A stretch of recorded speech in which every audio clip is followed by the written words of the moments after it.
ನಮಸ್ಕಾರ ಸ್ನೇಹಿತರೆ, ಇದು ನಿಮ್ಮ ಮಾತನಾಡದ ಮಾತುಗಳು ಯೂಟ್ಯೂಬ್ ಚಾನಲ್. ಅದ್ವಿತಿಯನ್ನು ಆಕ್ಸಿಡೆಂಟ್ ಆಗುವುದರಿಂದ ಕಾಪಾಡಿದ ಡಾಕ್ಟರ್ ಅವೀಕ್ ಅವಳನ್ನು ಒಂದೇ ಸಮನೆ ಬೈಯಲು ಶುರು ಮಾಡಿದನು. ಏನ್ರಿ, ನಿಮಗೆ ಬುದ್ಧಿ ಇಲ್ವಾ? ರೋಡ್ ಕ್ರಾಸ್ ಮಾಡುವಾಗ ಕಣ್ಣು ಏನು ನೆತ್ತಿ ಮೇಲಿರುತ್ತಾ? ಅಕ್ಕ ಪಕ್ಕ ಎದ್ರು ಬದ್ರು ಏನು ಬರುತ್ತೆ ಅಂತ ನೋಡೋದಲ್ವಾ ಅಂತ ಕಿರುಚಿ ಬೈದಾಗ ಅದ್ವಿತಿ ವಾಸ್ತವಕ್ಕೆ ಬಂದಳು. ಅವನು ಮನಸ್ಸಿನಲ್ಲೇ, ಯಪ್ಪ, ಒಂದು ನಿಮಿಷಕ್ಕೆ ನನ್ನ ಉಸಿರೇ ನಿಂತು ಹೋದಾಗಾಯ್ತಲ್ಲ ಅಂದುಕೊಂಡ. ಅಯ್ಯೋ ಕೃಷ್ಣ, ಸಾರಿ ಕಣ್ರಿ, ನೋಡಲಿಲ್ಲ ಅಂಡ್ ಥ್ಯಾಂಕ್ ಯು ಕಾಪಾಡಿದ್ದಕ್ಕೆ ಅಂದು ಭಯಕ್ಕೆ ತುದಲಿ ಮಾತನಾಡುವಾಗ ಅವಳ ಗಾಬರಿ ಅರಿತವನು ಅವಳನ್ನು ಕರೆದುಕೊಂಡು ಬಂದು ಕಾರಿನಲ್ಲಿ ಕೂರಿಸಿ ಕುಡಿಯಲು ನೀರನ್ನು ಕೊಟ್ಟು ಬಿದ್ದಿದ್ದ ಅವಳ ಬ್ಯಾಗ್ ಹಿಡಿದು ಬಂದು ಅವಳನ್ನು ಎಲ್ಲಿಗೆ ಹೋಗಬೇಕು ಎಂದಾಗ ಅವಳು ಪಿಜಿಗೆ ಅಂದು ಅಡ್ರೆಸ್ ಹೇಳಿದಳು. ರೀ, ನಿಮ್ಮ ಪಿಜಿ ಬಂತು ಅನ್ನುವ ಡಾಕ್ಟರ್ ಮಾತಿಗೆ ತುಂಬ ಥ್ಯಾಂಕ್ಸ್, ನಿಮ್ಮಿಂದ ತುಂಬ ಉಪಕಾರ ಆಯಿತು, ಹಾಗೆ ನನ್ನ ಪ್ರಾಣನೂ ಉಳಿತು. ನನ್ನ ಕರ್ತವ್ಯ ಕಣ್ರಿ ಪ್ರಾಣ ಉಳಿಸೋದು ಅಂದು ಫ್ರೆಂಡ್ಸ್ ಎಂದು ಕೈ ಚಾಚಿದಾಗ ಸರಿ ಎಂದು ಹೇಳಿ ಅವನ ಕೈಗೆ ಅವಳ ಕೈ ಬೆಸೆದಳು.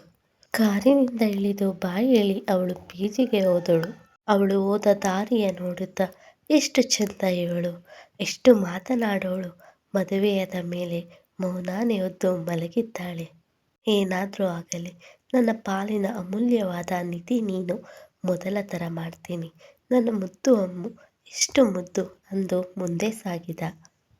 ನಂತರದ 10 ದಿನಗಳ ಕಾಲ ಪಿಜಿನಲ್ಲಿ ಅವಳ ಸ್ನೇಹಿತೆ ವಿನಿತಾ ಗಾನವಿ ಜೊತೆ ಸೇರಿ ಓದಿ ಎಕ್ಸಾಮ್ಗೆ ತಯಾರಿ ನಡೆಸಿದರು.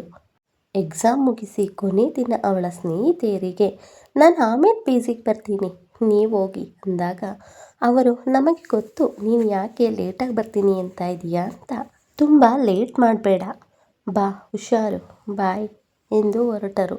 ಅವಳ ಕೊನೆ ಎಕ್ಸಾಮ್ ಇವತ್ತು ಎಂದು ಅವನ ಎಲ್ಲ ಕೆಲಸ ಬೇಗನೆ ಮುಗಿಸಿ ಬೆಳಿಗ್ಗೆಯೇ ಹೈದರಾಬಾದಿಂದ ಬೇಗ ಹೊರಟು ಬಂದ ಅವೀಕ್ ಅವಳ ದಾರಿ ಕಾಯುತ್ತಾ ಆಚೆ ಇದ್ದಾಗ ಅದ್ವಿತಿ ಅವಳ ಸ್ನೇಹಿತೆಯರ ಜೊತೆ ಮಾತನಾಡಿ ಅವರ ಜೊತೆ ಹೊರಡದೆ ಎಲ್ಲಿಗೆ ಹೋಗ್ತಾ ಇದ್ದಾಳೆ ಅಂದು ಅವಳನ್ನು ಹಿಂಬಾಲಿಸಿದಾಗ ಅವಳು ಕಾಲೇಜಿನ ಪಕ್ಕ ಇರುವ ಪಾರ್ಕ್ಗೆ ಹೋದಳು. ಅಯ್ಯೋ, ಮಳೆ ಬರುವ ಆಗಿದೆ, ಇವಾಗ ಯಾಕೆ ಇಲ್ಲಿಗೆ ಬಂದು?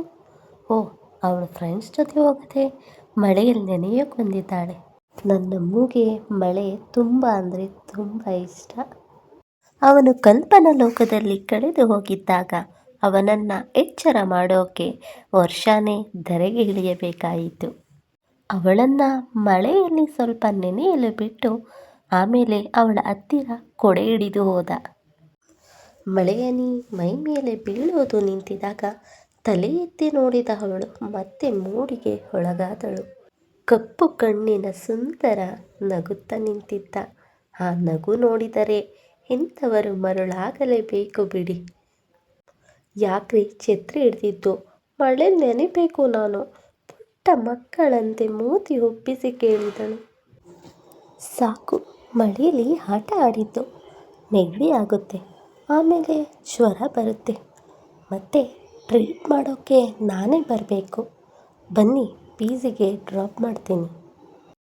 ನೋ, ಬರಲ್ಲ ನಾನು, ಇವಾಗ ಐಸ್ ಕ್ರೀಮ್ ತಿನ್ನಬೇಕು, ಆಮೇಲೆ ಪಿಜಿ. ನೋ, ಜ್ವರ ಬರುತ್ತೆ, ಪ್ಲೀಸ್ ಬೇಡ, ಬನ್ನಿ ದ್ವಿತಿಯವರೇ, ಅವಿ ಬನ್ನಿ ಎಂದು ಕೈ ಹಿಡಿದು ಅವನನ್ನು ಎಳೆದುಕೊಂಡು ಐಸ್ ಕ್ರೀಮ್ ಪಾರ್ಲರ್ ಹತ್ತಿರ ಕರೆದುಕೊಂಡು ಹೋದಳು. ಅವನು ಅವಳ ಬಾಯಲ್ಲಿ ಅವಿ ಎಂದಾಗಲೇ ಕಳೆದು ಹೋದ. ಇನ್ನು ಅವಳು ಕೈ ಹಿಡಿದು ಇಳಿದು ಹೋದರೆ ಸುಮ್ಮನೆ ಆಗ್ತಾನಾ? ಕುರಿ ಥರ ತಲೆ ಆಡಿಸಿ ಮೂಡಿಗೆ ಒಳಗಾದ ಹಾಗೆ ಸುಮ್ಮನೆ ಹೋದ. ಐಸ್ ಕ್ರೀಮ್ ತಿಂದು ಪಿಜಿಗೆ ಹೋಗುವಾಗ ದಾರಿ ಮಧ್ಯವೇ ಇವಳಿಗೆ ಸೀನು ಶುರುವಾಯಿತು. ಜೊತೆಲಿ ಅವನ ಬೈಗುಳ ಬೇರೆ. ಎಷ್ಟೊತ್ತು ಅಂತ ಅವಳು ಬೈಯೋದು ಕೇಳಿಸಿಕೊಳ್ಳುತ್ತಾಳೆ. ಸಿಡಿದೇ ಬಿಡ್ತು ನೋಡಿ ಪಟಾಕಿ. ಏನಯ್ಯ, ಅಷ್ಟೊತ್ತಿನಿಂದ ನಾನು ಸುಮ್ಮನೆ ಇದ್ದೀನಿ ಅಂತ ಬಾಯಿ ಬಂದಂಗೆ ಬೈತೀಯಾ? ನಾನೇನು ಮಾಡಿದೆ ನಿಂಗೆ ಅಂತ ಹಾಗೆ ಒಂದೇ ಸುಮ್ಮನೆ ಬೈತಾ ಇದೀಯಾ? ನಾನೇನು ತಪ್ಪು ಮಾಡಿದೆ? ಮಳೆಗೆ ನಾನು ಬಾ ಅಂದಿದ್ದ, ಅದೇ ಬಂತು, ನಂಗಿಷ್ಟ ಆಯಿತು, ಅದಕ್ಕೆ ನೆಂದೆ. ಅದು ನಂದಲ್ಲ ತಪ್ಪು, ಮಳೆದು. ಮಳೆ ಬಂದಾಗ ಐಸ್ ಕ್ರೀಮ್ ತಿನ್ನೋದು ಅಭ್ಯಾಸ, ತಿಂದೆ, ನನ್ನ ತಪ್ಪ? ನೆಗಡಿ ಆಗಪ್ಪ ಅಂತ ನಾನು ಹೇಳಿದ್ದ?